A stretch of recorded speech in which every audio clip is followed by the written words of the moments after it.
Good morning, viewers. Thank you very much for watching Punchline Africa Television, broadcasting from the Political Command Center in London and across the globe in all the universe, apparatus on the universe, in the continent of America, in the continent of Australia, in the continent of South America. Good morning, good evening, good afternoon. In Europe itself, in Russia, in Ukraine, in Qatar, in Yemen, in the Horn of Africa, in the West African enclave. Good morning. In Tripoli, Libya, good morning. Good morning in South Africa, the southern parts of Africa, that are waking up in the morning with a few difficulties. But good morning in Tanzania, where political parties, opposition are now free to fly. Will they spoil the soup? Good morning, Africa.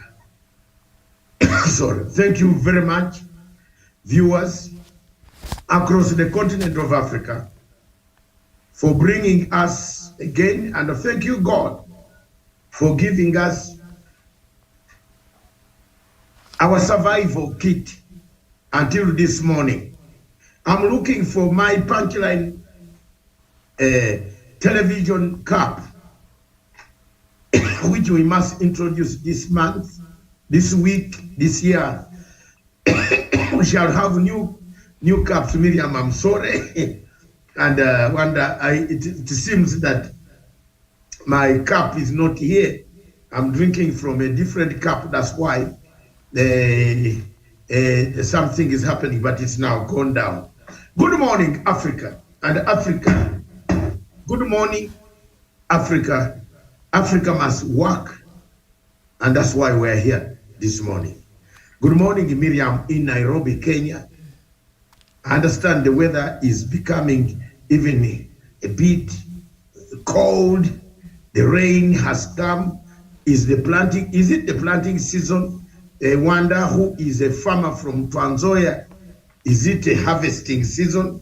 What is this rain coming too late when we needed it at a time? Shall we make some food? Why are the patterns changing? Good morning, Miriam. Over to you in Nairobi. A very good morning to you and good morning to our viewers. Thank you very much. Across the continent of Africa. Good morning, Rwanda, also in Nairobi, Kenya. How are you, sir?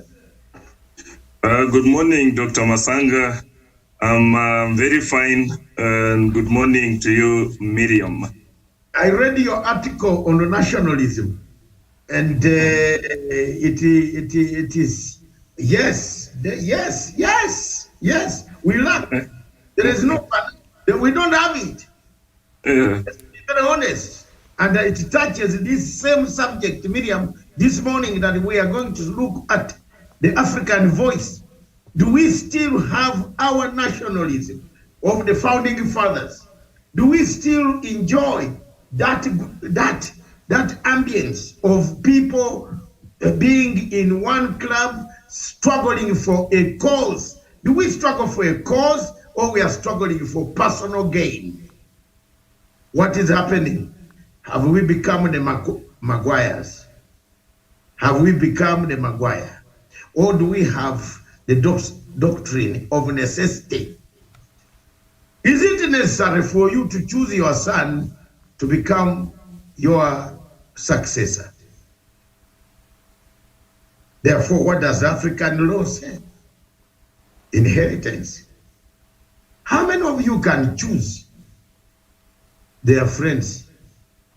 I saw one man in Kenya 1 year called Karume. Was it Karume? Miriam, was it Karume? And I wondered who chose friends to look after his estate. People were making noise, but he chose a committee. And another one, Kirubi, I think, was it Kirubi? Kirubi, my friend Kirubi, unfortunately, he did not include me. in one of the management committees. But I was a great friend of Mr. Kirubi. I don't even complain because I was not included. I was a close friend, very, very close.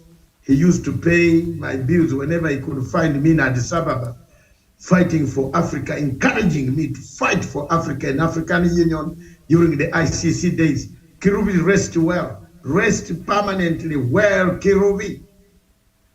I saw one person in Africa who said, my estate will be managed by the following people.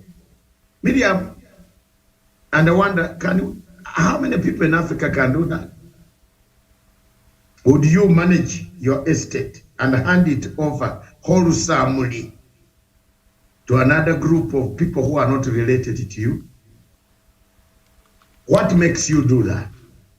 Are there some cockroaches biting you in your bed? Are there some bed bugs that bite you in the family that makes you very nervous to hand over your property to some other people? We are going to look at that, but first, let's have Miriam bringing us up to date with the housekeeping process of African news headlines. And mark you, don't go away. This is going to be very interesting saga today. We are going to look at Rwanda. We are going to look at presidents on African continent. Those who are now regretting. We are going to look at those who have been very firm, but of late, situation has changed. We shall play clips here to show to the public our evidence. After all, we work on credibility, not fiction. Miriam, good morning from this angle to you in Nairobi with all the presence of God. Okay, so the Standard newspaper, the main headline, Ruto's 2023 gamble, that is the main headline. Part 2 leaked. All right, there's a special report on the Standard newspaper. And football king buried in vertical grave, that is the main pictorial. Pallbearers carry the casket of Pele at Villa Belmiro Stadium in Santos in Brazil yesterday. The Star newspaper, why Kalonzo troops want him to hit 2027 trail. President has been visiting regions perceived to be opposition strongholds. You'll find that on page 4 and 5. A unity headache for Ruto in Rigathi and Governor Sakaja squabble, that is on page 7. And windfall for parties as tribunal orders release of first quarter cash. And the main pictorial there, the Kenyan Catholic clergymen continue to mourn Pope Benedict. The Daily Nation, Ruto moots one party before 2027. The stories on page 4 and 5 revealed how promotions in civil service favor men. That is on the back page.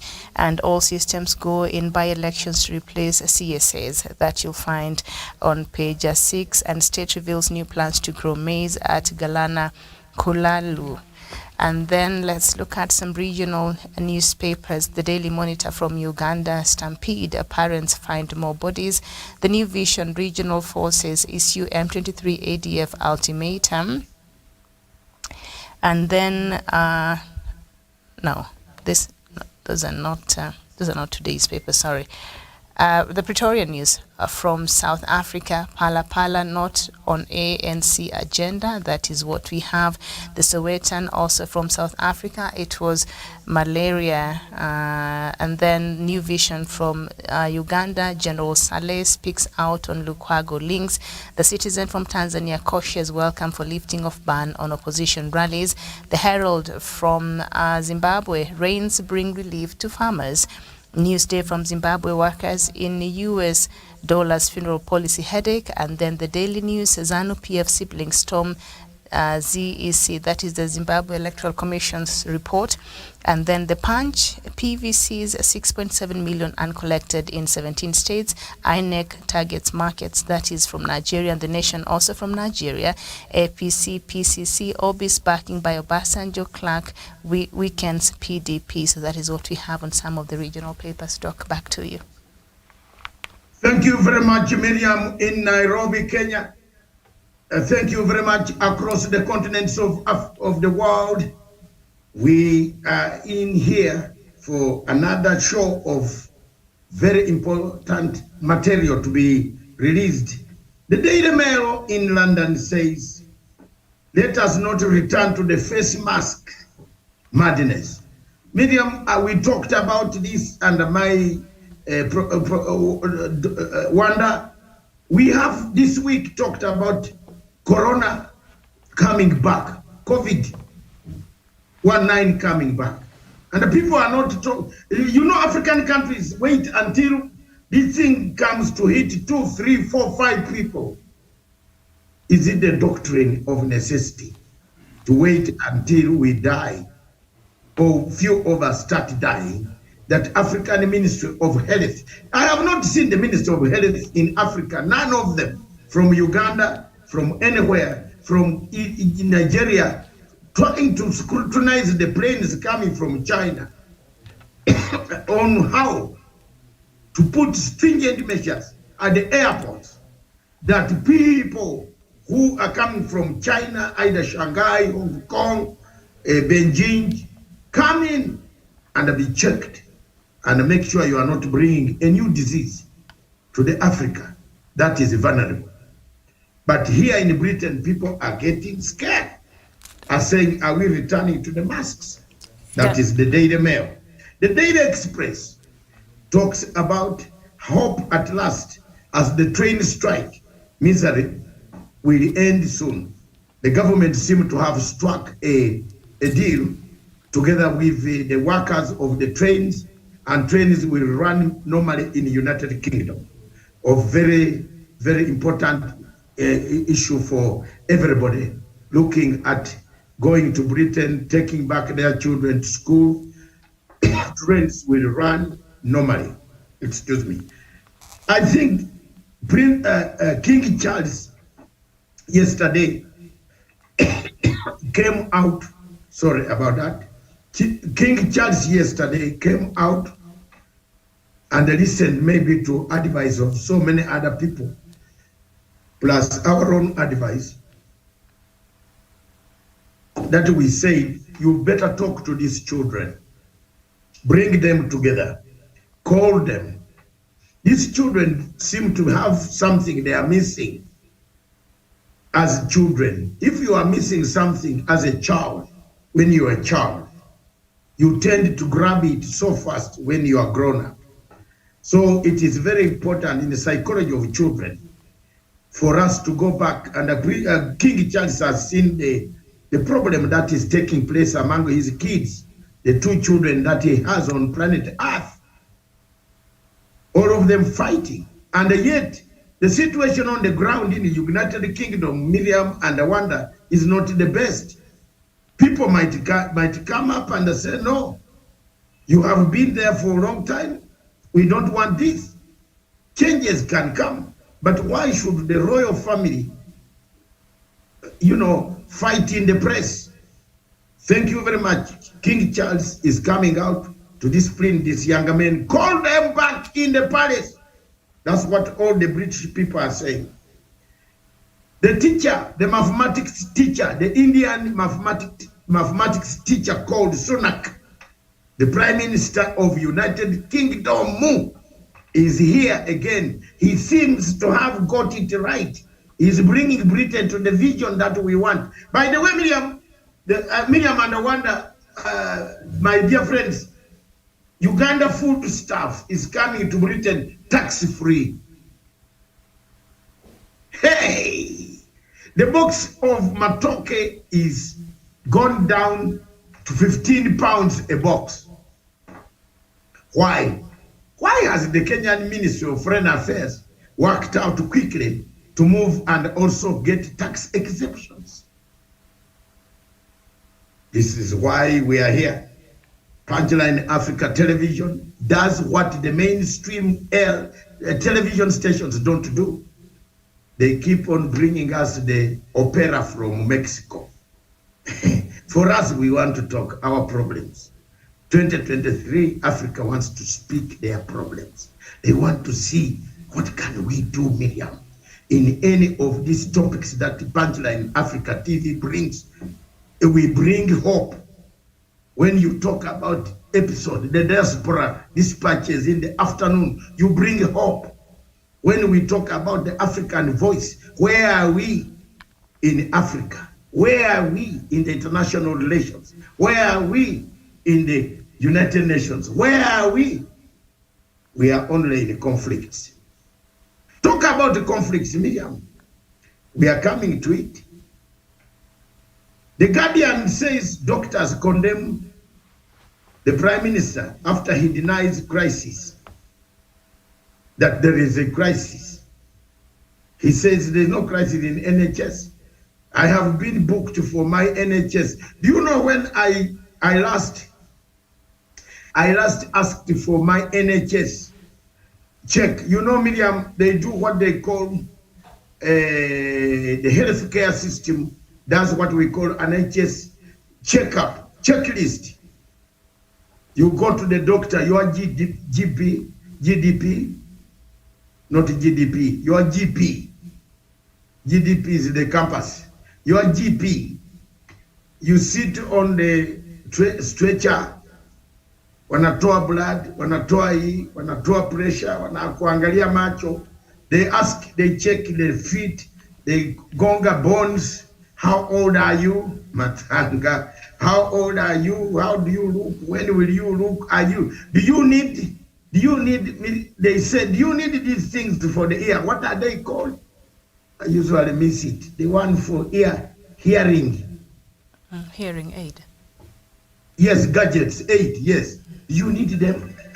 These are some of the things that we need in Africa. These are some of the things, you know, Miriam, and I wonder, do you have anybody in Africa, any doctor who calls you for a free medical checkup? Come and I check you. It's until you say, I have the money to pay you. Then he will say, come quickly, today there's an appointment. So they are trying to bring back those type of things but the doctors are saying there's a crisis. There's a backlog of so many people. The Guardian also leads with a story of Pele being escorted to the final resting place. May his soul rest in peace. The Sun newspaper said knife raiders threatened to stab calf in front of the kids. There is also crime in UK. As much as we are condemned that there's crime wave in Africa, Miriam, there is crime in UK. Plenty of it in UK. Plenty of it where muggings, taking people's wallets. This, if you go to a train through Brixton, someone will take your wallet if you are not careful. By the time you jump out in the next stopover, you look in the pocket, you have nothing. So nobody should tell you there is everything there. That is a reality. The Mirror put Torre hospital crisis. In fact, the Torre is from Cameroon to Theresa May, Morrison, the lady, what is her name? My friend, Foreign Affairs, former Foreign Affairs Minister, the one who has just resigned before Sunak took over, who was a Foreign Minister for a short. Liz. I beg your pardon. Is it Liz? Liz. Liz, yes. She should have remained as a good Foreign Minister. She's very good. She used to be at the parliamentary committee when we are struggling on Uganda. She used to work in the Commonwealth office. I remember I have a few letters of hers when she was writing as those days as an intern I think, had been recruited there in the Commonwealth office. She should have stayed there. Why did she come on the stage? What Labour Party, where I belong, we are saying, put there the election now to Wakule.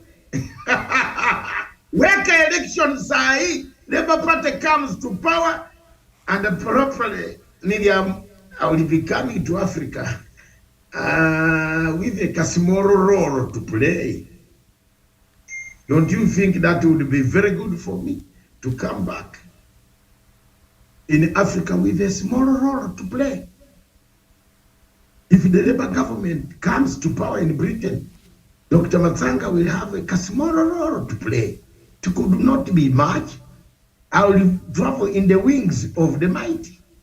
And one day will come to at Jomo Kenyatta Airport to see what role I'm there.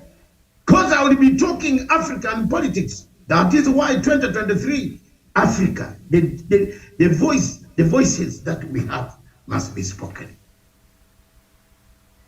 That is what the Daily Mirror has for us who are in Africa and in Britain. They broke our NHS. All these Tory prime ministers, they destroyed the health service of United Kingdom.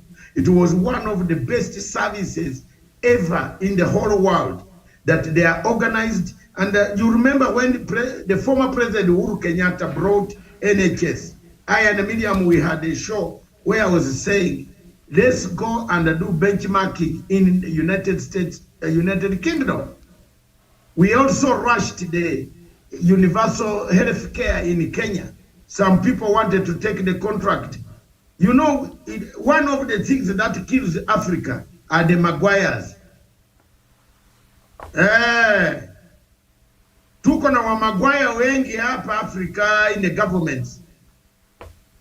Are you a political Maguire in African politics? You have been given a responsibility by the president of a nation. You become a political Maguire. That's what we are going to look at, Miriam. That is all for me from this side, this angle, at this point. Back to you in the studios to initiate or to start this discussion of the African voice. All right. But before you do that, my sister, there is something very interesting that has just come in on the wires, and which I have already written as Africa Watch.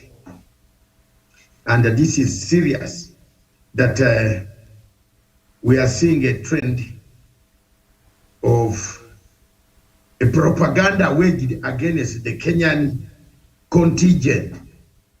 Very dangerous. You remember, Miriam, we were warning here the other time that we have to be very careful. We have picked something. I have observed a propaganda, that the level of propaganda in the Democratic Republic of Congo against the Kenya contingents of East African Stabilizing Force is becoming very dangerous, especially from newspapers in Rwanda and some darker forces in the Western Hemisphere that are out to make sure that this conflict is not resolved.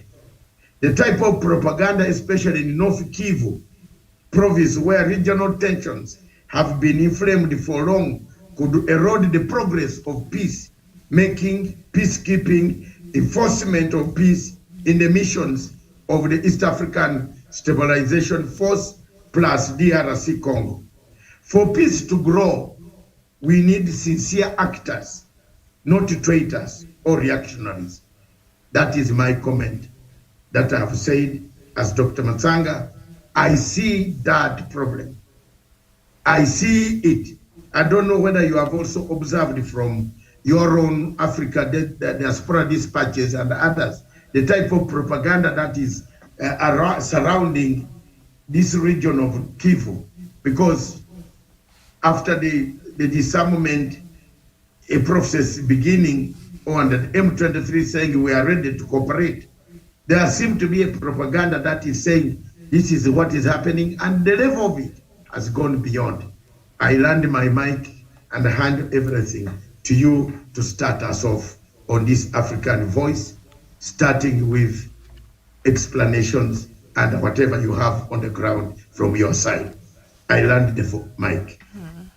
All right. Thank you so much. And perhaps we should just have a short look at that matter that you just raised there, Doc. I think when I was away, I came across a news item where the opposition leader, I think Martin Fayulu, together with that Laureate Peace Prize winner, that Dr. Mukwege, somebody, I can't remember the name exactly, and they held a press conference where they were condemning President Tshisekedi and his involvement with the EAC forces, and they're saying, why must we have the EAC force trying to help bring peace in the Democratic Republic of Congo? And I found that to be very interesting. So that is something that we need to keep our eyes on. Something is definitely going on, and there's some powers who are committed not to find peace in the Democratic Republic of Congo.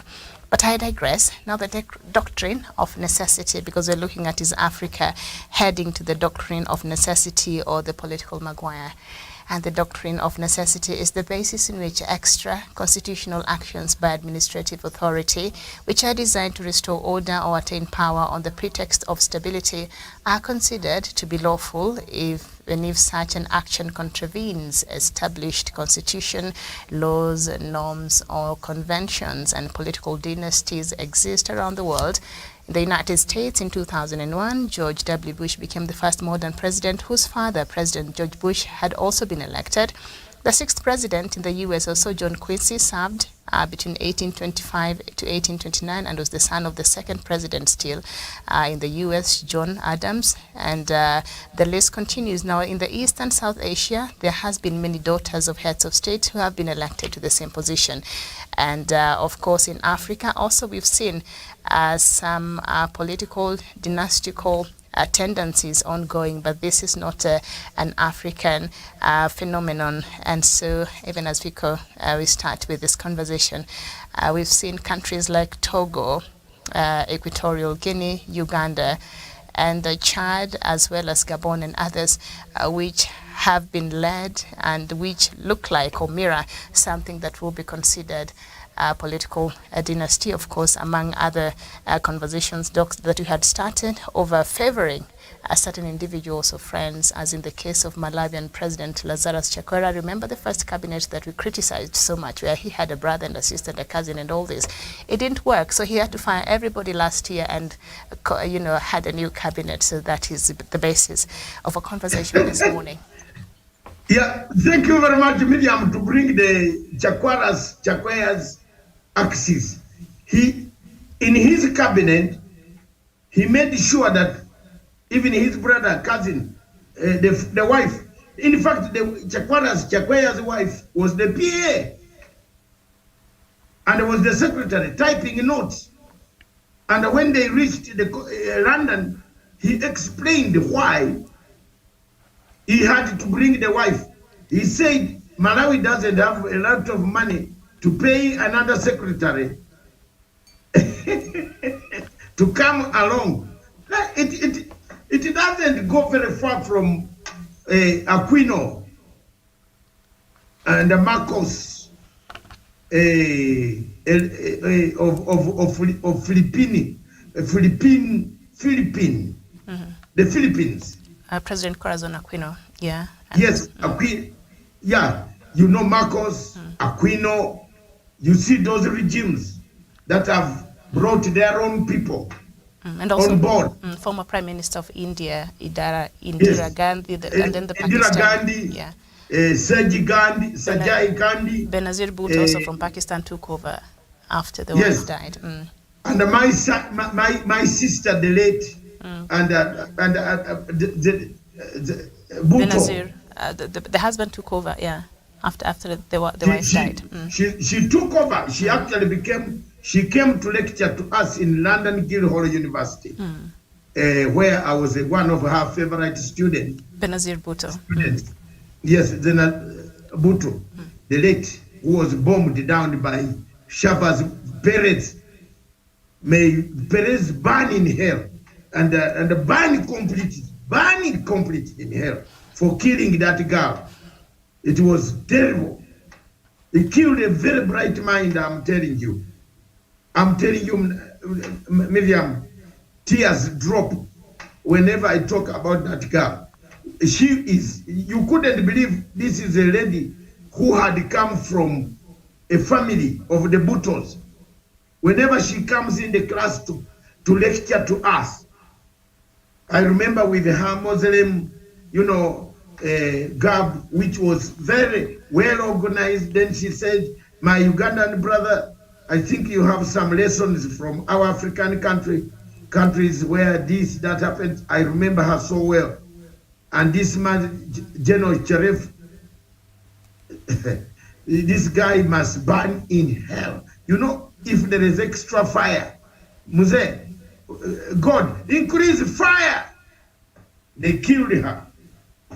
They planted a bomb in her last days, and everybody was saying, don't go there. Don't go there. But when God has prepared your destiny, Miriam, that day will never, you will not even return home. You will not. So, doctrine of necessity. Is it necessary that Africa at the moment should bring doctrine of necessity? There are so many countries on the African continent where doctrine of necessity is becoming real. For example, let's see Rwanda. Bring the video for Rwanda. There's a video there where President Kagame is talking. Do you think Rwanda is now on the right path of doctrine of necessity? Miriam, let the video play. If they are ready, I send the video to Stephen. If they are ready, you tell me. They're ready. Okay, let it play. Watch this video. You need to be looking around in Europe. You are violating people's rights. When we have this problem of people being bundled and sent back to sink in the Mediterranean and so on, and so many people being mistreated in your own countries, I think I want to turn it to you and say, prove me guilty. This is President Paul Kagame, the man who took Rwanda out of genocide and has been in charge of the country for the past 20 years, having taken office in the year 2000. And these three are media personalities, as we are going to see their relevance shortly. In Rwanda, a president is democratically elected for a term of 7 years. Kagame has ruled for 3 terms, all which he emerged victorious by landslides. President Kagame is known to openly object to most Western demands, while at the same time moving eastwards to work with Arabs and the Chinese.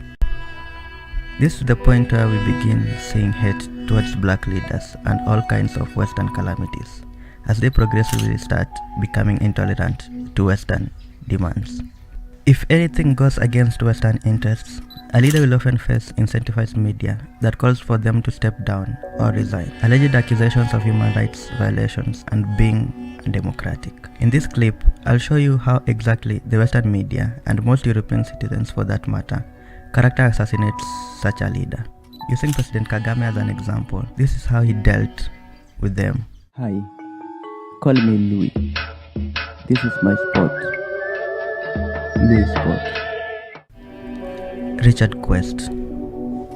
On the 6th of February 2021, a CNN journalist, Richard Quest, flew to Rwanda from Brussels, and on the 18th, CNN released this interview of him with President Paul Kagame. There's no Western leader that has been in office as long as you have. Do I care about that? Because The Western leader is a Western leader. Because electorates normally throw people out. The nature of electorates and democracies is that people get tired of it and they move to another person. That is if you are telling me, that everyone has to conform to what the West tells us to do. I'm not one of those people. The Western world is a world on its own. It has many good things that they do. It has many bad things they do. There's no democratically elected leader in a generally accepted democracy that has been in office as long as you. Democracy is not defined by the West. No. If it does, then what happens of the contradictions that happen in the West? where we find countries in the West, they elect their leaders, and then they turn around and start complaining about the same leaders they have elected. So you are telling me democracy, therefore, has imperfections, whether it is in the West or anywhere else. So, but I cannot live by or live the imperfections of the West. Kate Nicholson. 24th June 2019. France 24 English releases the interview with Rwanda President Catherine Nicholson and European Union Development Commissioner Neven Mimika. This is how it went down. Let me say something to that, because I think this kind of discussion, which has gone on for a very long time around, sounds a bit cynical in a sense. In fact, it's like the tragic situation of 1994 isn't considered even a violation of human rights. It has now gone into the background. Those who are responsible for it, those who are associated with it, are now talking about something else. According to them, the situation in Rwanda is that of human rights violation, even more than that tragic situation. I think that's what we are talking about. So, well, just for example, there was an Amnesty International wrote a report in the lead up to the 2017 election that talks about opposition politicians, journalists, human rights defenders being jailed, physically attacked, even killed. I think you're interested in forced into exile or silence. So I'm just interested in your idea of that assessment. Raising your views to the audience so that you influence them by what the European Union sees itself very much as an exporter of human rights and a defender of human rights. So why can't you let me answer this? I'm very interested in Otherwise, your answer. you are going to ask and then answer yourself. I'm very interested in your answer. I'm giving you some context on why I'm asking. You're asking and giving answer at the same time. So please tell me, what do you make of this assessment? I think it's just ridiculous, because there is nothing like human rights minus these things we are talking about. What we are talking about in terms of development. These are human rights. Development, schools, education, health, and food security. And, you know, when you see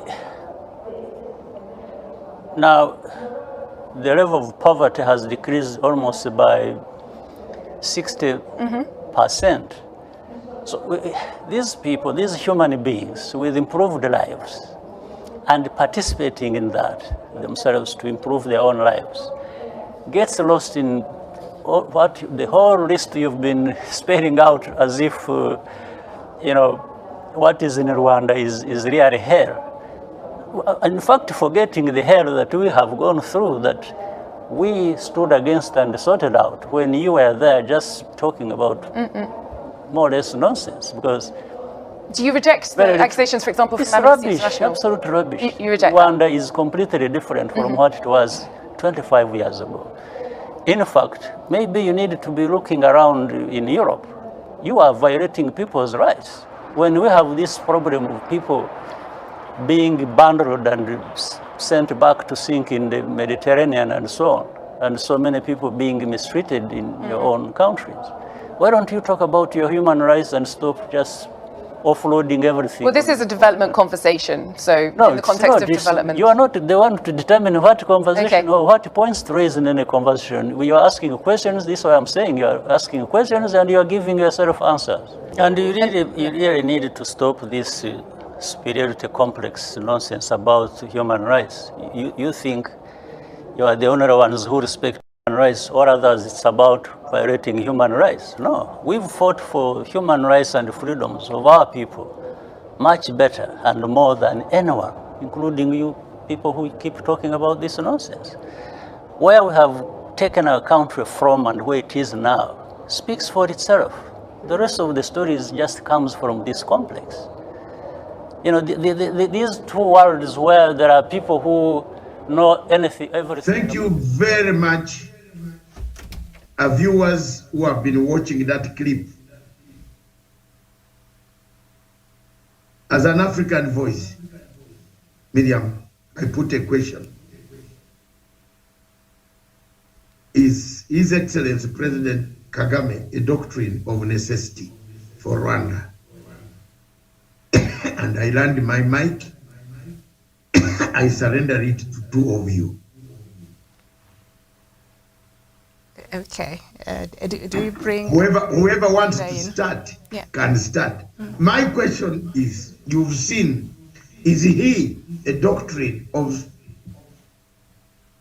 necessity or a Maguire of Africa? Is he a political Maguire of Africa, or is a doctrine of necessity for the people of Rwanda? Let's first of all be independent here. The people of Rwanda need stability. They don't need to go back to the ages of 1994. But right now, is he a player of that stability or a political Maguire of Africa? Hey, it's a very good thing now. Simplify. Miriam, have a go at it, my dear sister.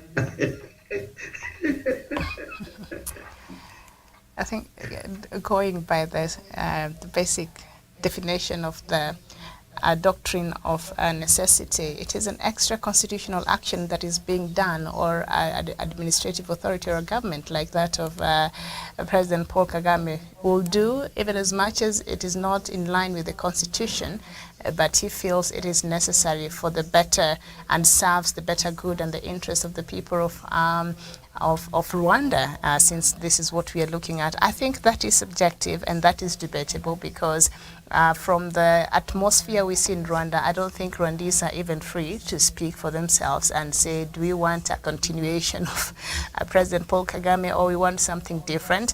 Everything is very managed, even the political scene, and we've seen there's really no opposition there in Rwanda. So for us to conclude that perhaps President Paul Kagame serves as a doctrine of necessity in Rwanda, I think we will have perhaps not have done justice to the voice of the people of Rwanda, who we really don't know what they think of, in terms of is he doing okay, or do they want a change of leadership, because they've not been allowed that atmosphere where they can choose freely. But from President Paul Kagame, he feels how he handles the issues in Rwanda is very necessary, and he feels it is for the interest of the country of Rwanda. So regardless whether they are constitutional, whether they meet or they contravene the laws, norms and conventions of international law, he doesn't care, as long as he feels the interest of Rwanda, and to a large extent his own interests are being taken care of, then the doctrine of necessity here, he says, should apply. Okay, I am not going to add more that you made it clear. You are right that how much do we use the doctrine of necessity to the extent of safeguarding the interests of the people that you are governing, and how far can we go? But when it comes to the question of Maguire, did you play back? For example, Rwanda criticized the way the West came to Africa and other parts of the world to create migrants, then leave them in the Mediterranean Sea to die.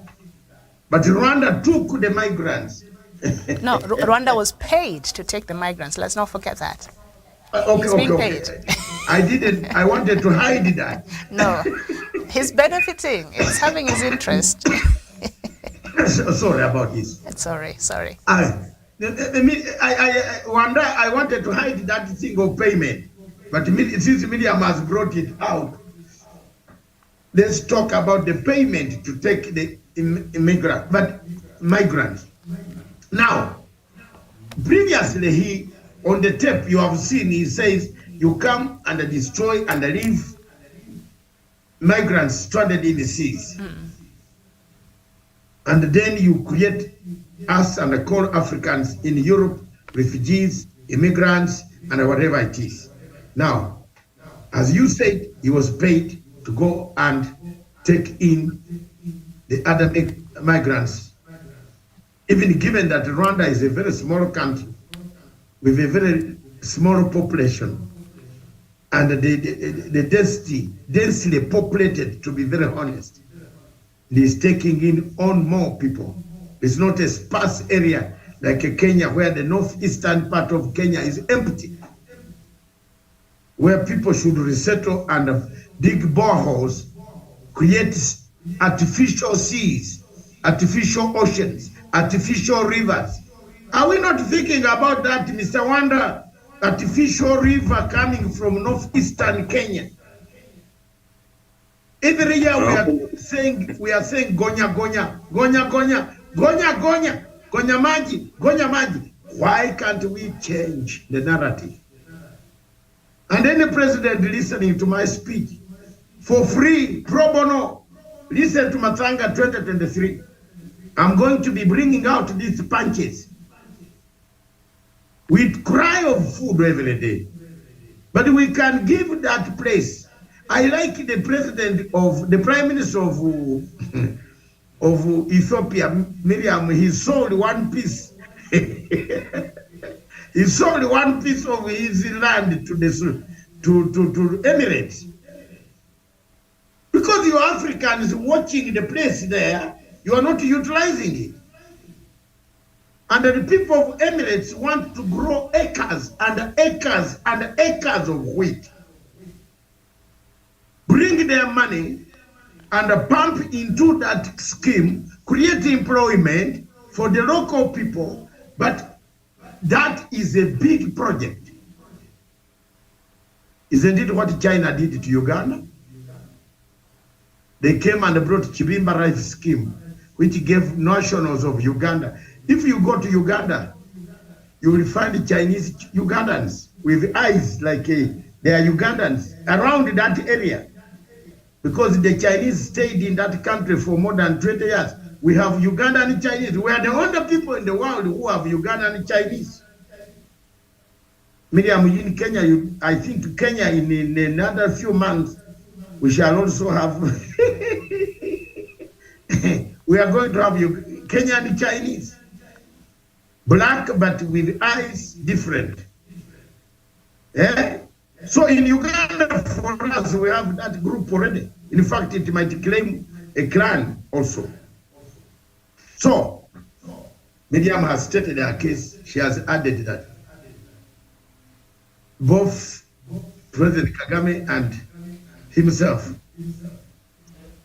played both, but the Maguire, she hasn't told me whether Kagame is a Maguire. Is he a Maguire? Plays and scores for Manchester United himself. And then it says, I didn't know. The match was going very well. But when he goes to England, he's in the forefront scoring. Wanda, let's hear your voice. For us, we have put our necks out for Kagame to cut. You bring yours. No, I'm a fan of Manchester United. And Maguire is perceived, the Maguire doctrine is perceived to have been a better player signed who turned out to be a poor player. Therefore, it is a version crafted in the sense that you bring in someone thinking they'll be able to address the challenges that you're having, only to be the challenges themselves.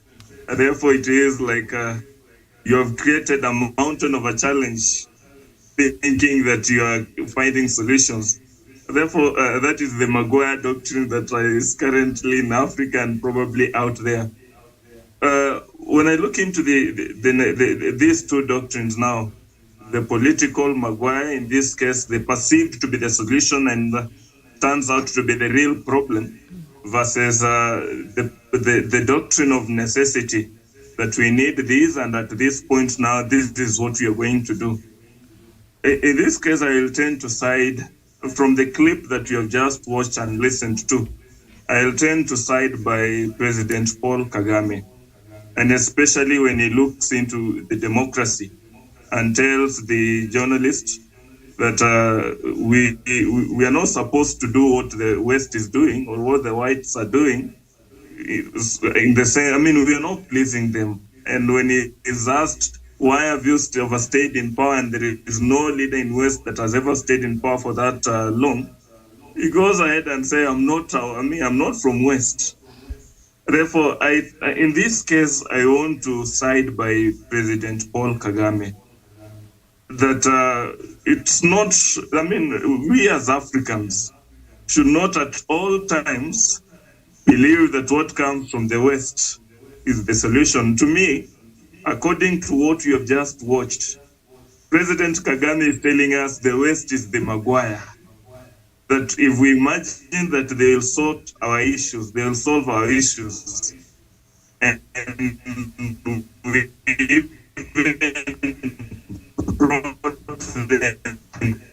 can't hear you now. They brought us more vision that we thought they will bring in. Am I audible? Yes. You're back. Okay, thank you. Now, from what you have just watched, President Kagame is clearly telling us that the West are the Maguires. When we thought you can use audio. Use the audio. When people thought democracy from West will offer political. Yes, go ahead. Yes, Dr. Okay, thank you. Now, what President Paul Kagame is telling us is that, or is trying to paint the West as the Maguires of the world. The Maguire that Africans thought they are coming to fix Africa's solutions, challenges, only to bring in quite a lot of problems. That the Maguire is expected or was expected to come and fix the Man United defense, only to start scoring goals. Then when you look into the democracy, the Western democracy in Africa, we have never had a serious, we have never had a proper way of electing leaders and having a proper way of running our affairs. And in this case, the democracy from the West is the actual Maguire that we are having. Therefore, when President Kagame says, challenge these, the journalists when asked that he has overstayed in power, he goes ahead and say, I'm not supposed to do what the West are doing. I'm not from the West. Therefore, to me, President Paul Kagame is trying to confirm the doctrine of necessity, that he feels that it was necessary that he remains in power to cure the nation. I know just as he tries and paint the two or compare between the two and goes ahead to say even the Western democracy has challenges that have to be addressed. The same case as an individual. He could be having challenges that he's supposed to address. But overstaying in power, to me, it's not a bigger deal here. I'm not advocating for it, but in this case, it's not a bigger deal if we rely on the doctrine of necessity. If the necessity here comes in that President Kagame could have, came in to cure the nation from the genocide of 1994, came in to ensure that Kigali is the super Kigali, came in to brand Kigali as the best and inviting the tourists to promote the economy. Then to me, it was necessary that he remains there to offer all these solutions.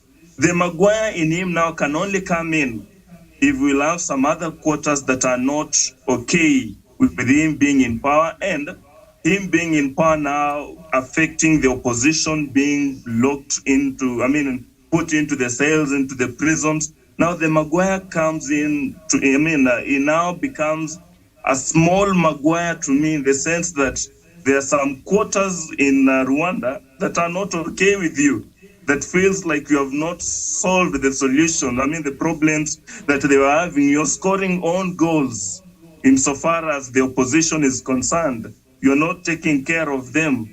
If they oppose you, if they oppose your ideologies, your styles of leadership, you're putting them into prison. So therefore, you're scoring own goals insofar as taking care of every person as the father of the nation is concerned. But in comparison between overstaying in power and the terms, the demands of democracy, the Western democracy, to me, the necessity wins. That you not necessarily need to embrace the term limits because the Western are having the term limits, but we should address the necessity of African challenges. Dr. Masanga. Why do you call it small Maguire? Because you are a fan of Manchester United. I'll call it a small. It's a big Maguire. It's a big Maguire. You know the double standards. Miriam told you the double standards. I was even a big sugarcoating, but Miriam came out and said he was paid. Just as he went to Mozambique, he was also paid. They paid him. Honestly. So when you create an army for the necessity of the people of Rwanda, but then you are paid to go and solve a problem, and then these people who pay you come out and pay and say publicly in the market. This morning I was talking to another friend of mine one of my friends, very good friend. At times he makes jokes that go beyond jokes. And I told him that a man who comes in the public market and tells the whole market what is in their house, what they ate last night, is worse than the one who comes to kill you instantly. You get my point? Am I wrong, Miriam? Someone gives you something quietly and then goes to a public market. In our place, we used to have markets on Monday, Wednesday, and Friday. I don't know what you people in Kenya, what days are good for market days in the rural area. Then there used to be these guys who could wake up very early with their goods and come line them up on the pathway for the best clients. And then I remember I used to send people to the market to tap the best banana matoke so that we can have the best matoke. So after this farmer has sold his matoke, he goes around the market to say, you see, he finds others who the sunshine is still hammering. Your vegetables, dodo. Dodo, is it dodo? Is dodo in your country? What is dodo called in Kenya? Is this no, I think in Swahili ni Managua. Managu, I don't know if it's Managu because the dodo as a name ni mchicha. Something like that. The common one that I've seen in people referring to the market is terere, but in Swahili is mchicha. Yes, but Managua, what is Managua then? Because Managu, Miriam was about to explain. Managu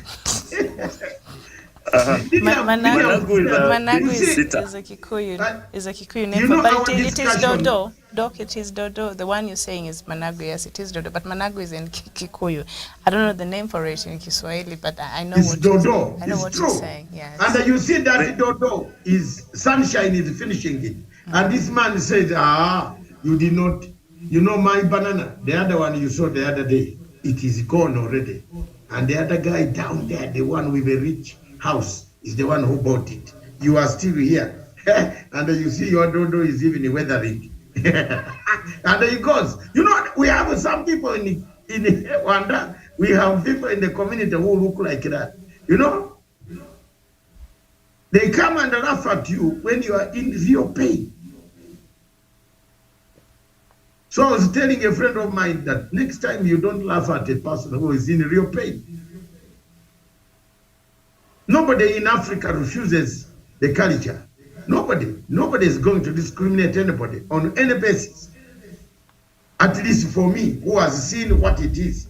But the doctrine of necessity, is it you created it for the people of that country?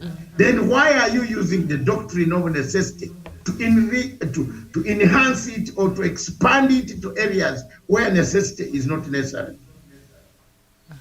I think, Doc, President Paul Kagame has really understood the international system so well, and he learned, and they pampered him, owing to what Rwanda went through, the support and the pity and all that Rwanda has been receiving from the rest of the international, communities. So he has mastered this system so well, and now he is just beating them at their own game, and they don't know what to do with him because they created this person, they supported this person learned from how they play their politics, from how the international systems works, the hypocrisy, the interest, and politics. Politics is all about it's all about power, and he knows how to use it. So he has mastered so well how this international system works, and he's applying it, and how he's leading in Rwanda.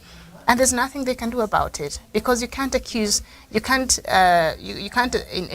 on Rwanda being of course not holding a free democratic space and all that, while at the same time, the US does not have a problem mingling with other leaders who have, a horrible track record on the same. So he understands.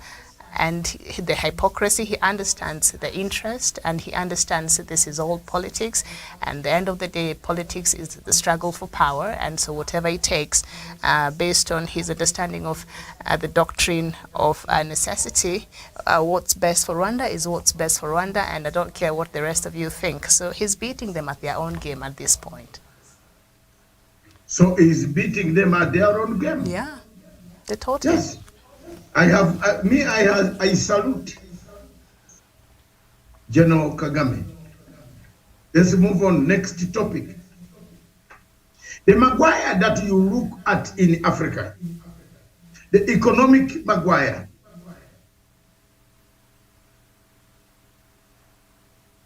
The introduction of new economic policies that scatter or that litter the entire continent of Africa. Phrases that we look at.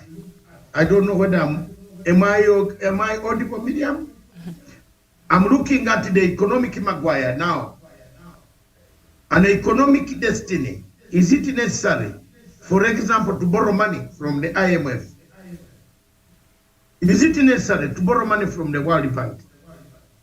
Is it necessary to introduce new doctrines of necessity on economic blueprints which don't benefit the people, when the same hospital that has got no paint since 1968, a hospital that was opened, has never received a second coat of paint?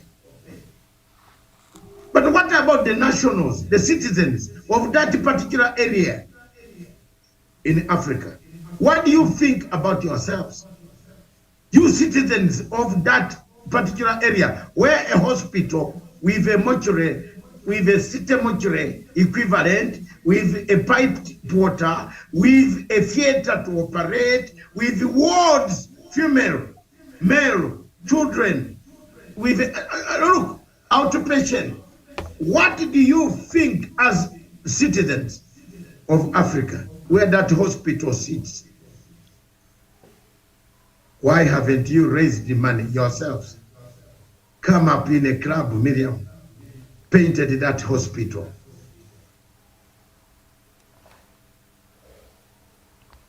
Are we the economic Maguire? That when you give me the money, a big mosquito comes and like now, as we speak, there are so many people suffering from mosquitoes bites from Mombasa. And very many people are in the, if you look at the hospitals, some of them have gone to the clinics, this, that, because there was celebration. We all went for celebration, but we forgot that as you celebrate, mosquitoes under the table are also celebrating. Wanda, and unfortunately, Wanda wore his trousers up to the and he didn't suffer any injury of a mosquito. But Miriam, look at the economic malaise that Africa has got. Look at Ghana, for example. Take an excuse of Ghana, because we don't want to use some countries that are very, very impulsive, and they could turn and think we are talking about the economy blueprints and so on. Let's look at Ghana. The Ghanaians had a very good economy. They had a very good foreign policy on Africa, welcoming every African, until they made a mistake. And one of the mistakes that I always come and stand here as an African, and as an African of value, is when you invite France near your bedroom, he will enter the bedroom and sleep in the bed. When he finishes sleeping in the bed, he will crawl into the ceiling.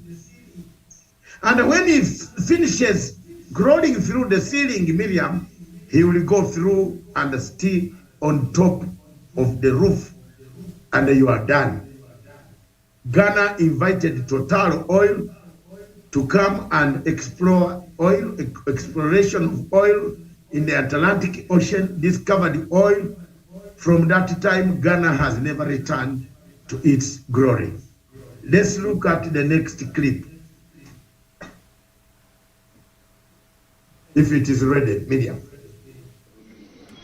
But Mr. Speaker, I am not surprised. If you are a fan of football, and I'm happy to see you the other day jubilating when Ghana won.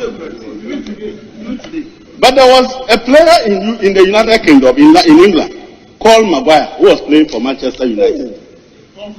Harry Maguire. He's a defender. He was tackling everybody and throwing his bodies everywhere, that he was seen as the best defender in the world. Manchester United went and bought him. He became the biggest threat at the center of Manchester United's defense, tackling Manchester players and giving assists to opponents. Mr. Speaker, when even the opponents fail to score, Maguire will score for them.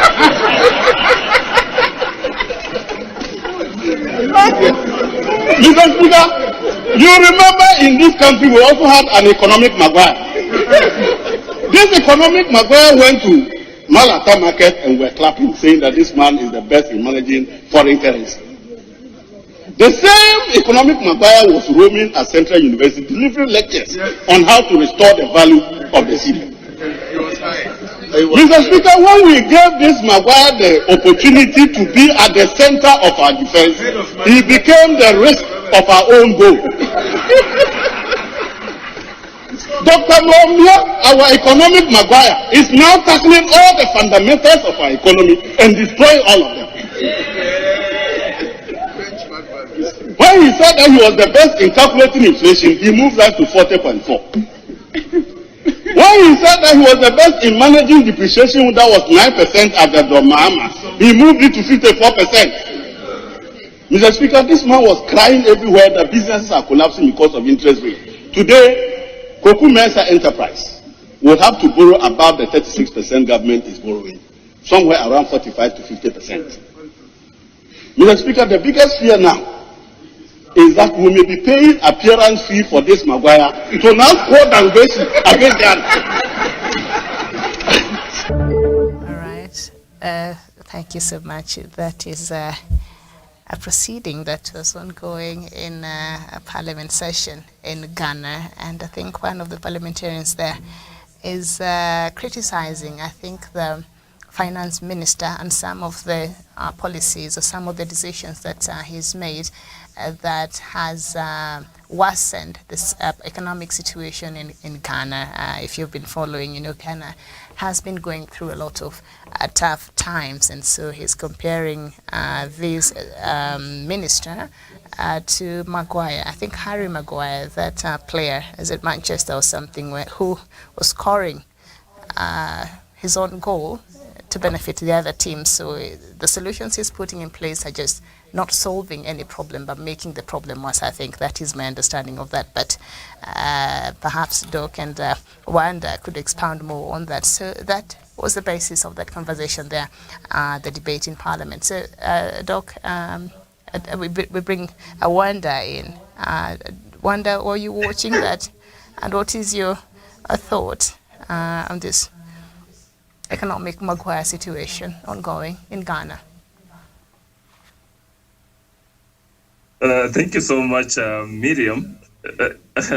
From where Maguire is seated, I'm sure whenever you watch that clip from Ghana, you normally watch it probably even crying or trying to imagine what kind of game do I normally play. Now, when you look at the explanation of that leader trying to compare the economy or the minister with economic Maguire, as an economic Maguire, it's exactly what happens in quite a number of African nations. That we come up with policies, thinking these policies are coming in to sort the problems that our people are facing, only to bring in, to introduce quite a lot of hardships and putting them into situations where it's so hard for them to walk out from it. That we come up with programs, then we expect this program to offer a solution. The same way this program now behaving like a Maguire, that the program was probably crafted and introduced to offer a solution, but whoever crafted this program did not probably analyze and look into the details of it. When I get into the case of the Kenyan case, any other time you offer someone a loan, then you expect this person to pay back this loan. Then it means this loan, in most cases, should go in investment.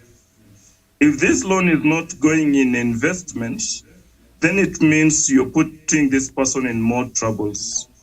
That you give me a loan, then when you give me this loan, you ask me to go and buy nyama choma, buy some beers, spend it on food, then it's gone. Then are you not just putting me into the debts? When probably I look into the Hustler Fund, for instance, the cost of life in Kenya today is a bit high. The cost of electricity is a bit high. There was a day, the other day we were watching, I saw a screenshot of a person who went to purchase some KPLC units with 5,000 shillings. But the money that went into buying the units was 1,800 and so. About 3,000 and above and shillings on top went into, I don't know, the value added and such things.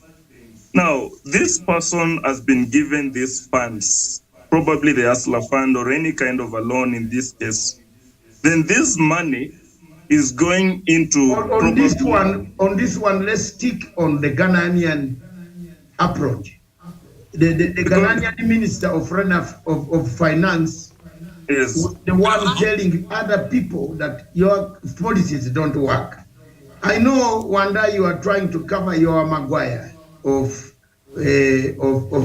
Manchester United, but the name is singing this year because Maguire came to World Cup and made miracles. We are looking at the minister who went and abroad criticized all the policies, but later on, the same policies that he put in place ate him. So are you saying the comparison of what you have on the ground in Kenya? It's exactly the same case. Okay. That if I compare the two regimes, the previous regime was probably we looked at it and probably some quarters felt like they're not doing it much. The hustlers are not are not okay. They are suffering. Life is so hard. People are sleeping young. They're going on empty stomachs, and things are not okay, which is probably true. Yeah, but perhaps, Wanda, let me guide you. Yes. Perhaps we give time and see how it works. Let's look. I am looking at the African perspective. How many of those economic miracles that are invented every day live in depth? Miriam will bring another topic which is coming soon, where you can analyze the in depth of has it worked or not worked? How long do we give it time to work? That will come later. But look at an African perspective. All over Africa, don't we have several Maguires? On an African perspective, we have so many of them. Exactly. That's what I'm interested in now. Yes, go ahead. Now we like you look at the continent, then you look into the over-reliance. We keep on depending on the grants and funds to finance our budgets. But I've never seen even a single government or a single minister of planning and the finance coming in to address the over-reliance on the grants, over-reliance on the IMF, the World Bank, and such kind of. Instead, we keep on having the continent going on the knees, begging every now and then. Our people writing the project proposals, sending them outside there to be funded on one or two projects. But in the sense that when we think that probably this regime will come in and offer solutions, we are still on the same, going round and round. Therefore, all the regimes that we keep having in the continent, they are the actual economic Maguires that during the campaigns, they will come up with very good manifestos that the citizens will imagine that these ones are coming in to sort our issues. But given chance, we go back to square zero. We keep again, we go back to borrowing money. We go back to corruptions. We go back to spending the monies on things that are not necessary. And therefore, to me, I feel like the regimes that we keep having in Africa, time in and time out, they are the real Maguires that are eating our economy, that are not offering solutions, but instead they come in, score more goals by borrowing more money, by introducing more corruptions, and all sorts of things that keeps eating down the continent. Okay.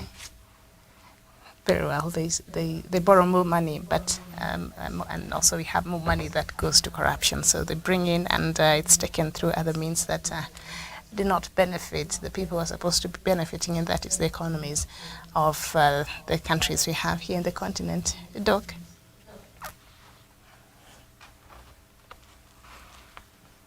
Yeah, this Wanda. Yes, Karazino, my sister Karazino from Zimbabwe. Do we have a lot of political Maguires on the continent of Africa, my sister? I know you might be in a noisy place, but you can try to tell us something.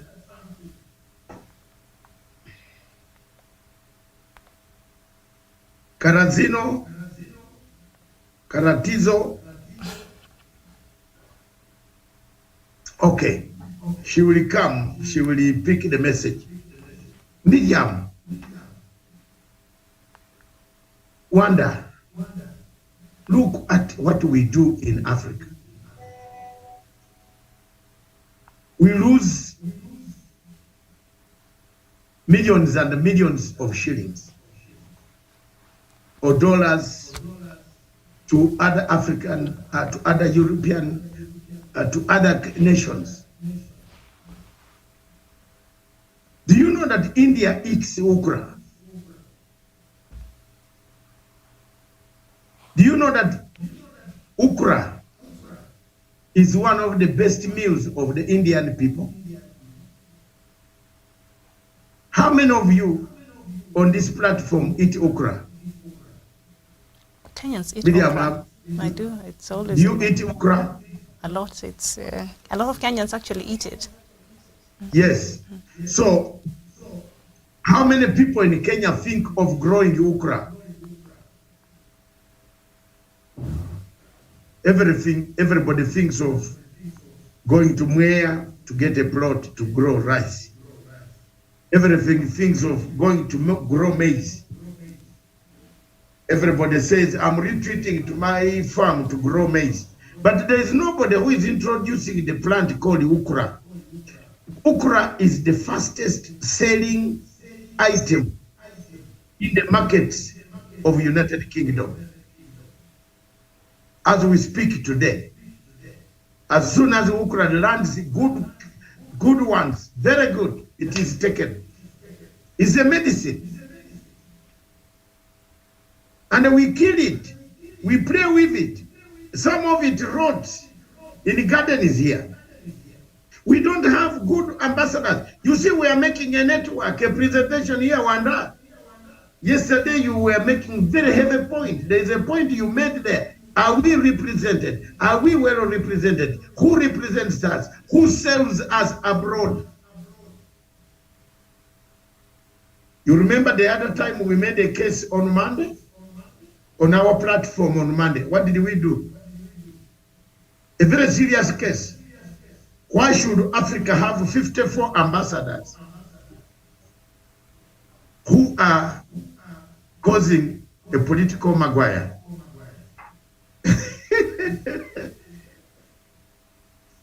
Miriam, are you coming to the point I'm making? If you all go to UN, each of you with a blueprint, economic blueprint, will the people in the UN buy your blueprint?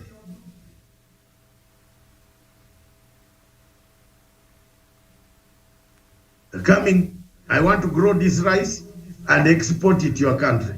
I want to grow cotton, export it to your country.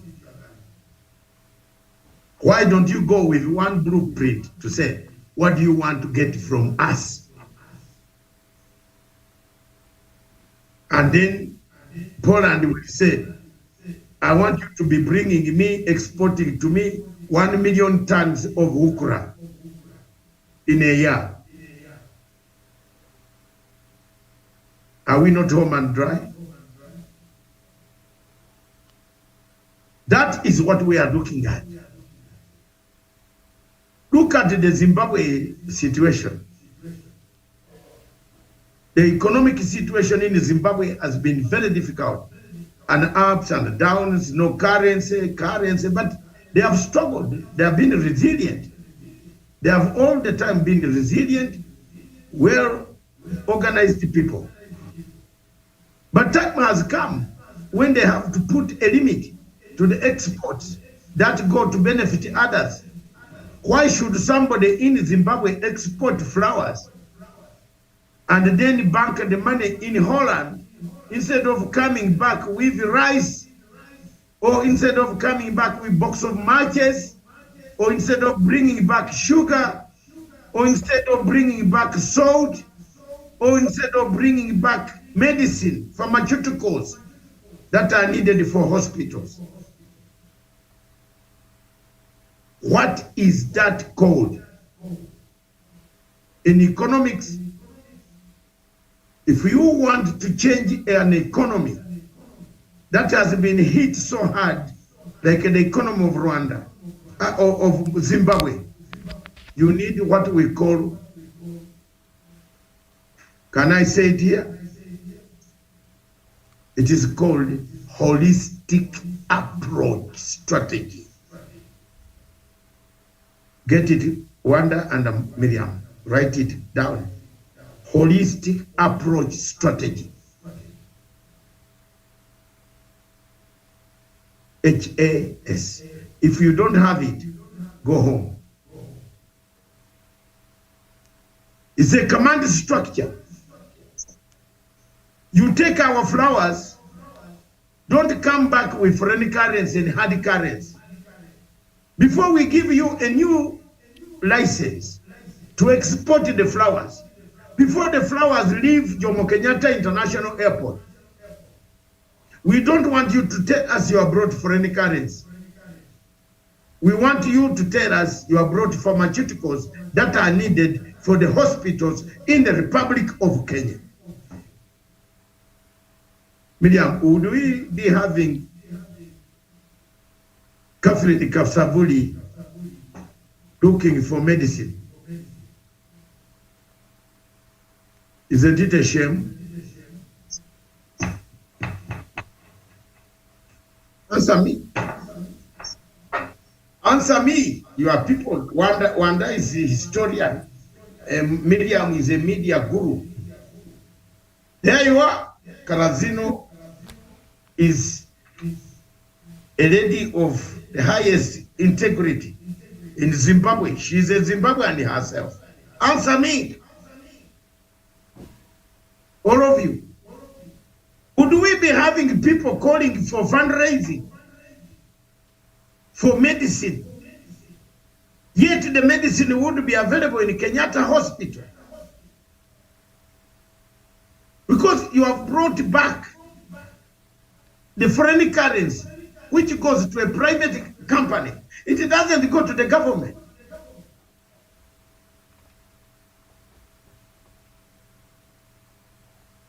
There's no command structure here, which you have used. But if you use a command structure of telling the person exporting your flowers, the flowers that you grow are Kenyan flowers. They are not your flowers. They are on your farm, but they are not your flowers. Am I teaching somebody here? Eh? One day at least say hallelujah. Eh? Wanda. Yes, sir. Yeah. Miriam is not giving me encouragement to go deeper and say we have Maguires. We have Maguire on the continent of Africa. The flowers that you grow on African continent are not your flowers. Even if you own a farm, those flowers belong to the country where you are.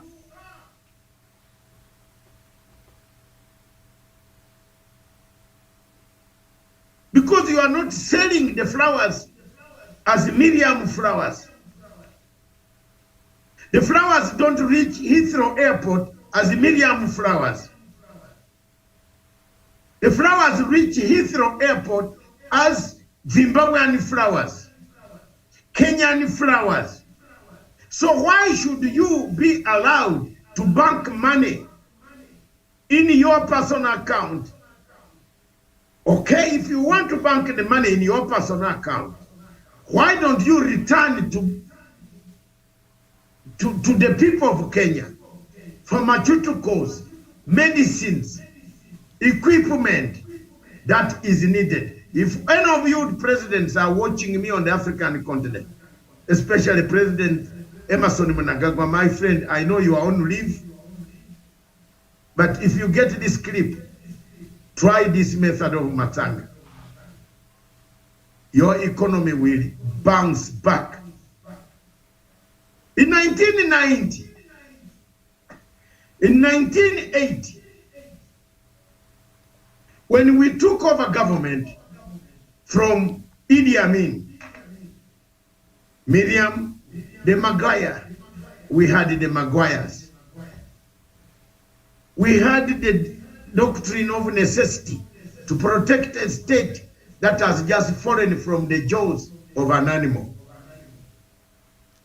But we had also a vision. How do we bring back the goods? How do we bring back the good for the people of Kenya, of Uganda, who did not have salt? There was no salt. You know, under Idi Amin, all factories that were manufacturing salt, sugar, fruit, all collapsed. I'm taking you through this from a personal experience. At that age, I was a very young senior man who had just removed the uniform and entered to work within the civil service to help to run from Obote's office, Mwanga's office, Tiborondo's office, Museveni's office, because in 1979, President Museveni was a minister of defense. We had to go to his office also to get clearance of this and that. Look at the way we planned our strategy of a Uganda that you see today. What we did was we control. And Karazino, you are listening to me from Zimbabwe. If Zimbabwe economy is to bounce, restrict exports on condition, you take our flowers, bring us medicine. You can, of course, you can keep a few dollars. It's your money. You use your money, you went to the bank. Even the bank where you went to borrow the money is not your bank. It's the bank of the people of Zimbabwe.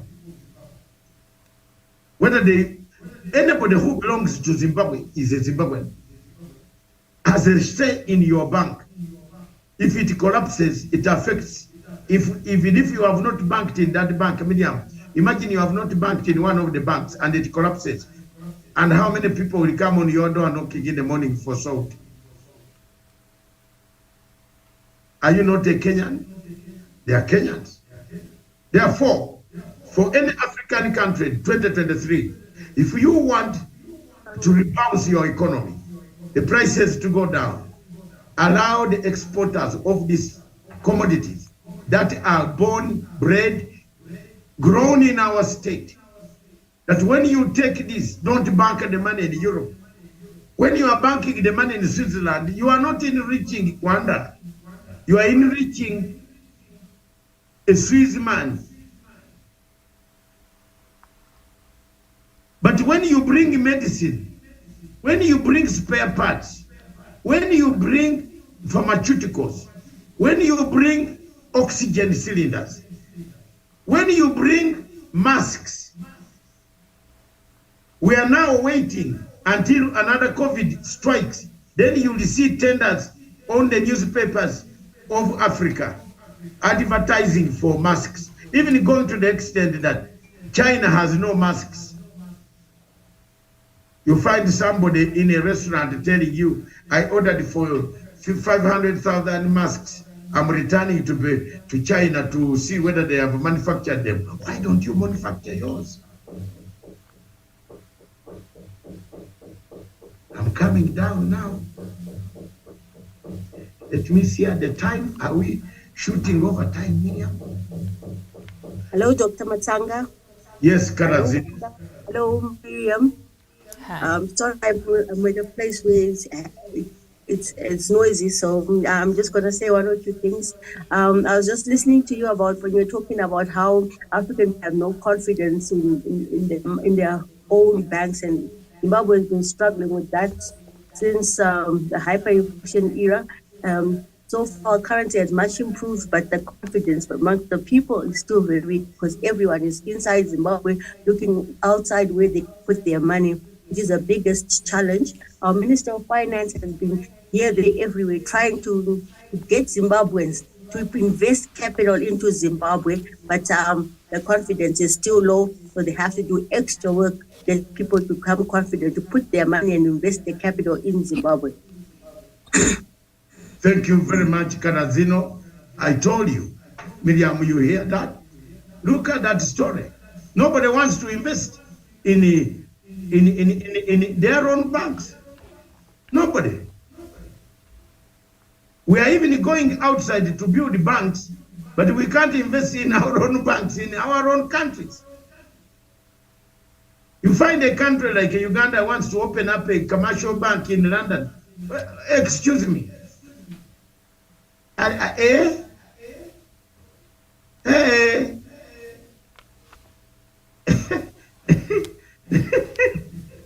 Wonder, what is it for when you cannot even manage the one that you have in Kampala? Yes, Wanda, I see you itching with your hand up. Go ahead. Have I tickled you somewhere?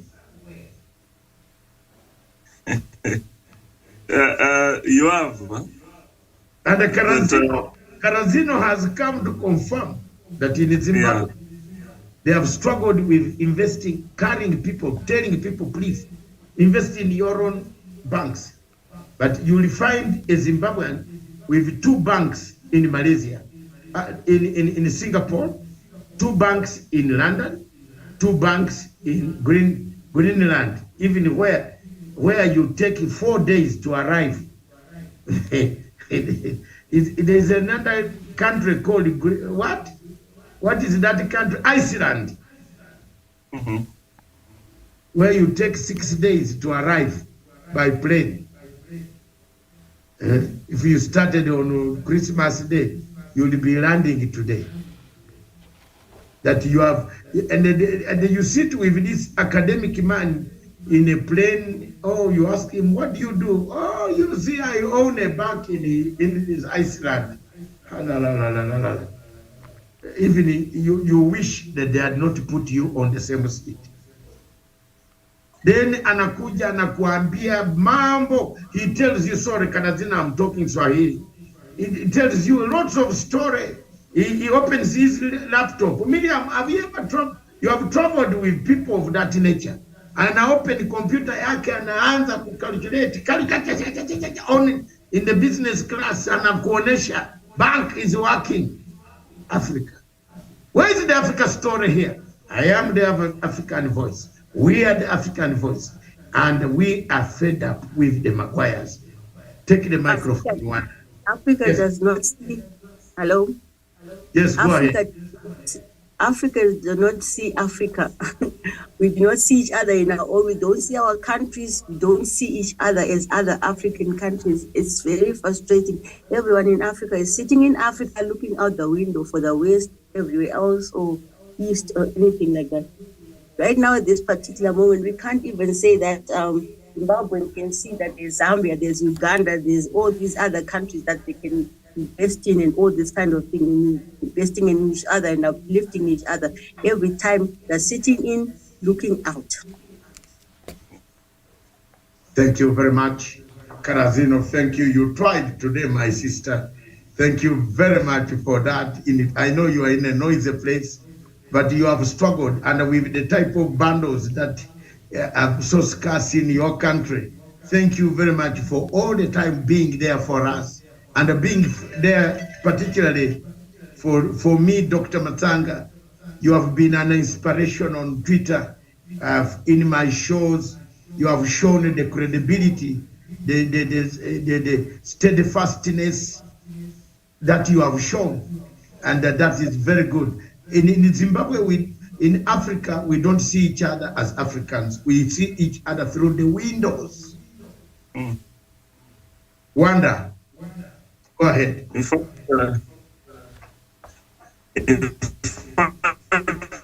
that explains what I was talking about the other day. I wrote an article on how nationalism has killed Africans. That in Africa, there is that mindset or that imagination that I belong to this country, and therefore my country is better than the other country. And therefore, I should be able to do everything possible to grow my country at the expense of the other country. That when you look into nationalism in Africa, then you look into, for instance, what we normally have as the xenophobic attacks in South Africa, that they perceive themselves, the attackers perceive themselves as the best, then they perceive other Africans from different nations, not as Africans, but they look at you as someone from country A, country B, and country C. And it is a problem that has been eating us from within, that we are now not able to grow ourselves as a people, but we prefer now going west, going east. That you look at, you look at how we allow people from outside exploit our market, then you will wonder that we'll have probably enough in the stores, probably in the excess in stores in a neighboring country. But this other country will go hungry, will prefer to import from west, from east, but will not go to that neighboring country. The reason is nationalism has allowed us to pick unnecessary competitions. That the nationalism ends up introducing the attitudes, and these attitudes makes you feel like my country should grow, even if should grow. To the levels that we are better than the other nation. And I don't know where this comes from, that the other nation in that context is never a nation from the West, is never a nation from the East, but must always be a nation from Africa. Therefore, as Karachizo is putting it, or she's putting it, that people will then now prefer to go and invest, go and save their monies in different countries outside Africa, probably because they are now, there is that hatred or that nationalistic hatred of the other country, or probably because we have lost trust in our systems as Africans. But I don't think it's the way to go.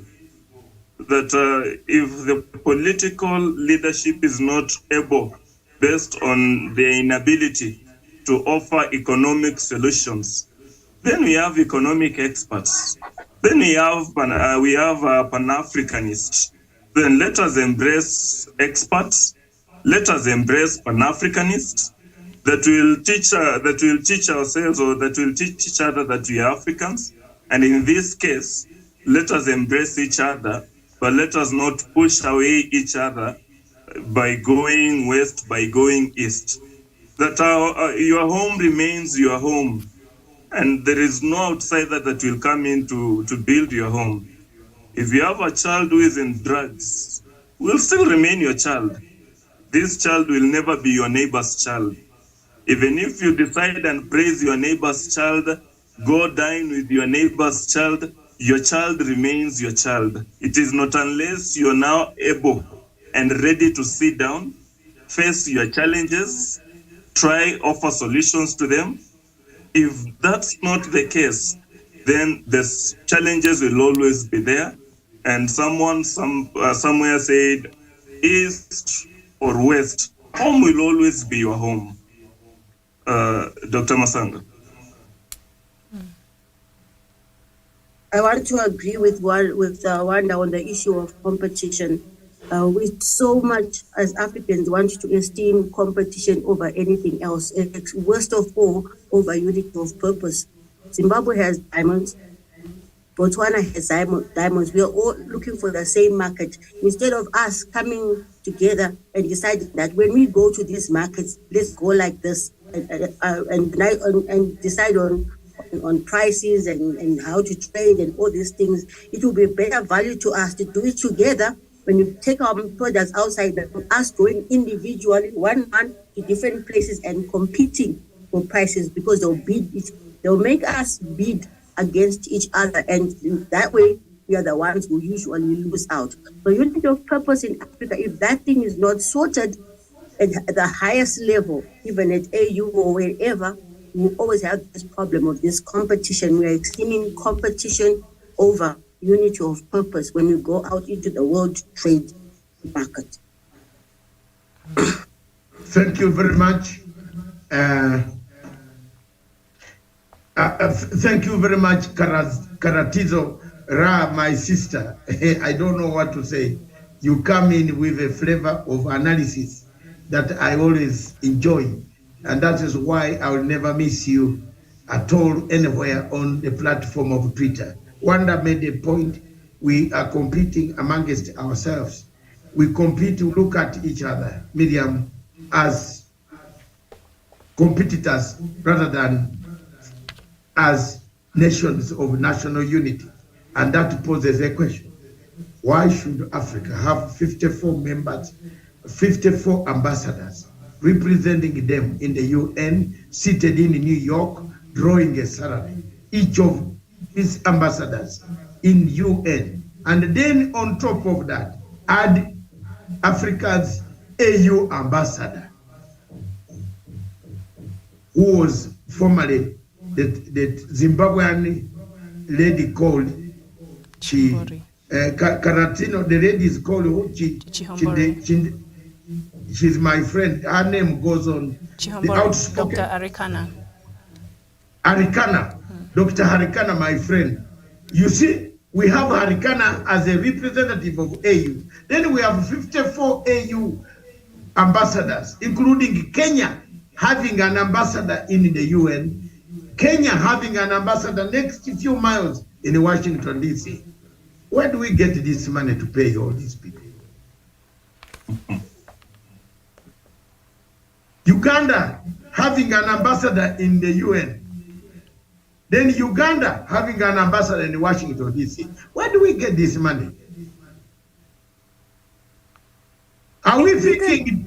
Yes, go ahead. It weakens our position when they make us compete against each other. It really does weaken our position because they would want to bring everything down to a better deal for themselves than us going there with a voice like, no, this is what we are doing together. You know what I mean? So they know this, and Africa has to do something so that this can change. The West and the other countries know how to use this against us. So we have to change and do it somehow differently. Thank you very much. Breaking news coming in right now. Mozambique has replaced the Republic of Kenya at the United Nations Security Council as a rotating member of the United Nations Security Council. Yeah. Kenya's tenure of office ended on 31st of December 2022. Mozambican ambassador has taken over the Southern Sahara Hemisphere, the South of Sahara position on the United Nations Security Council.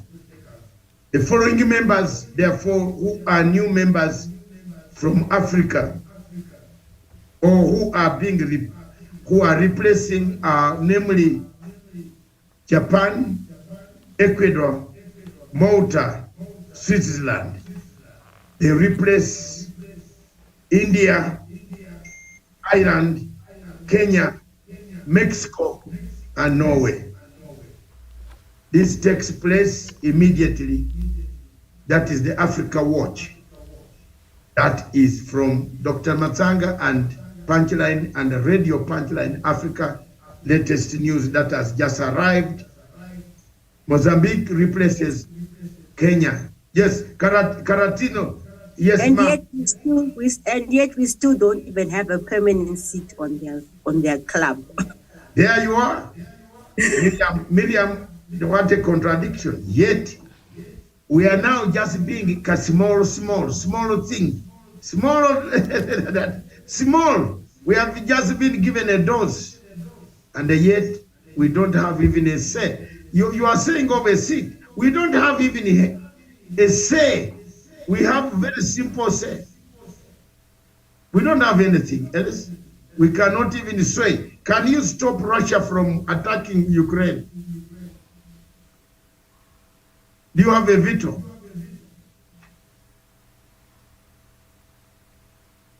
Look at the Africa that we have.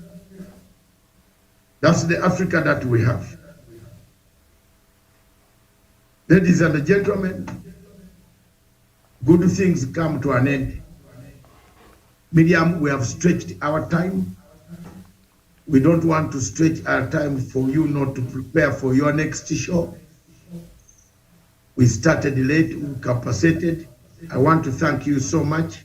I want to thank Karatizo from Zimbabwe. Thank you very much for joining us. I know it is very patriotic and a very noble cause that when you feel for Africa, you join at times from very tough conditions. But that is one day the sun will rise, just as the Japanese said, the sunrise is always the sign of a new movement towards the greater universe. You know that, Rwanda? Why is Japan called the rising sun, the rising country, the country of the rising sun? Where does the sun rise from?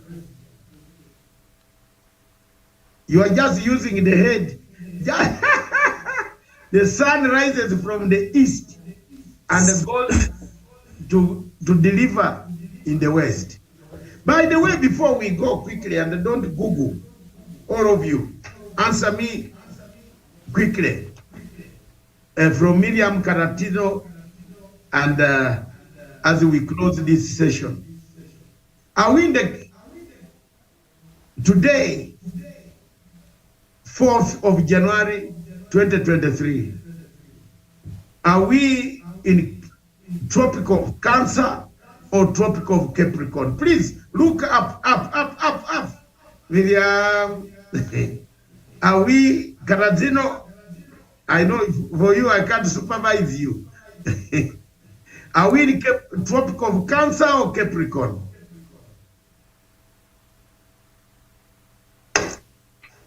Come on, you people. You have let me down. Miriam, we are in tropical of Capricorn. That's why the sun is over. 22nd December, we cross over to the tropical of Capricorn. The days are longer where? Now this one is simple, surely. In Zimbabwe, are you not seeing the sunshine? The sun is gone, but it is still 6 o'clock. Karatizo?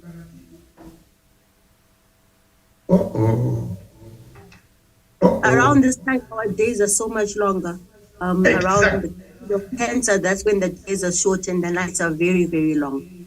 And that is tropical of Capricorn. Never go for an interview anywhere and miss it. Please, you will be ashaming me. Look at my face.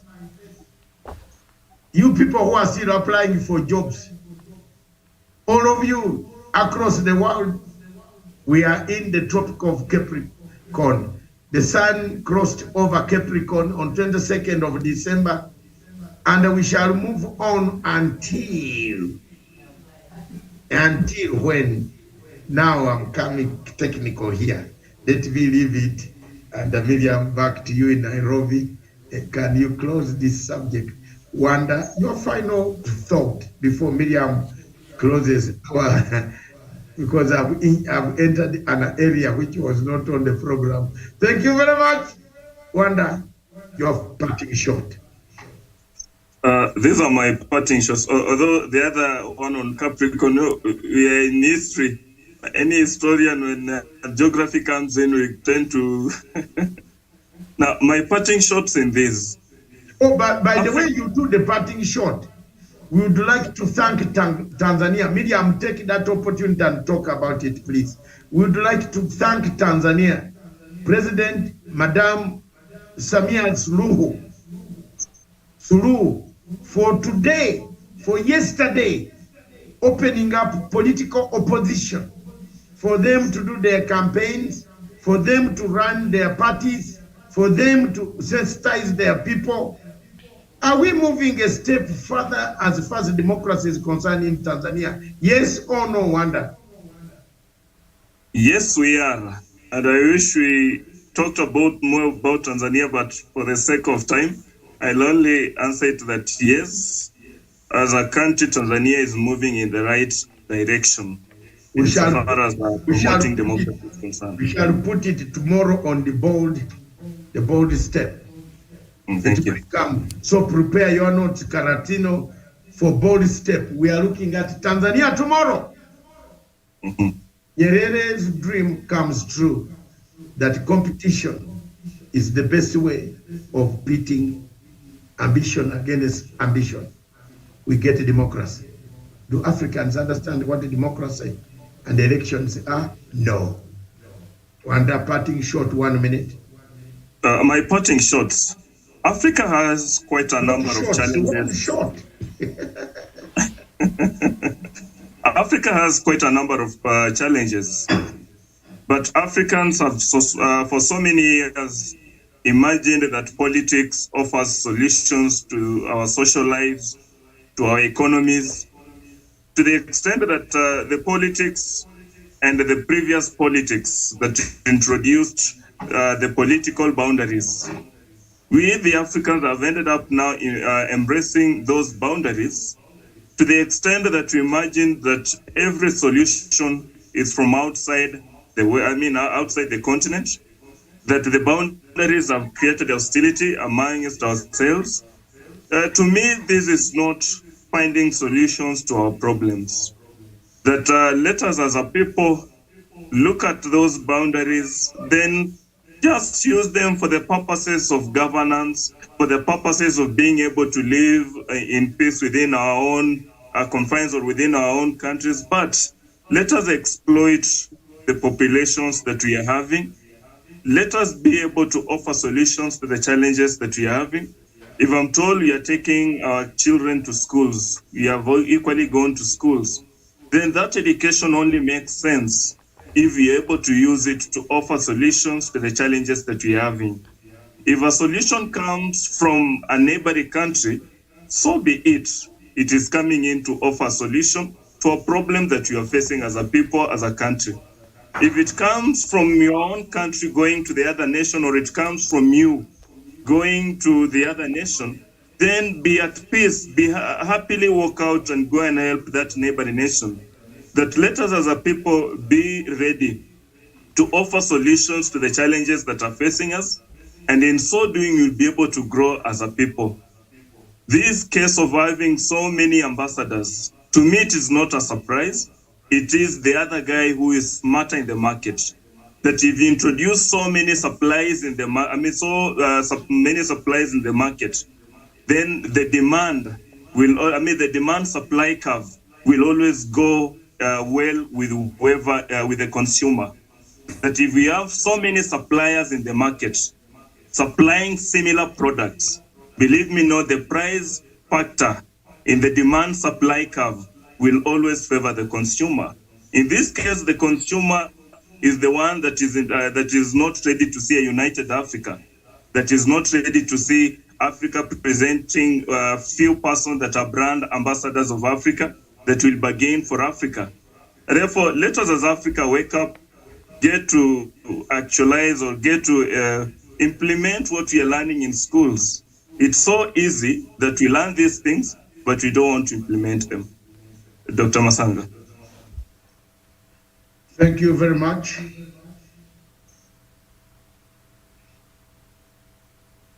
What is happening in Africa? Therefore, Karazino, your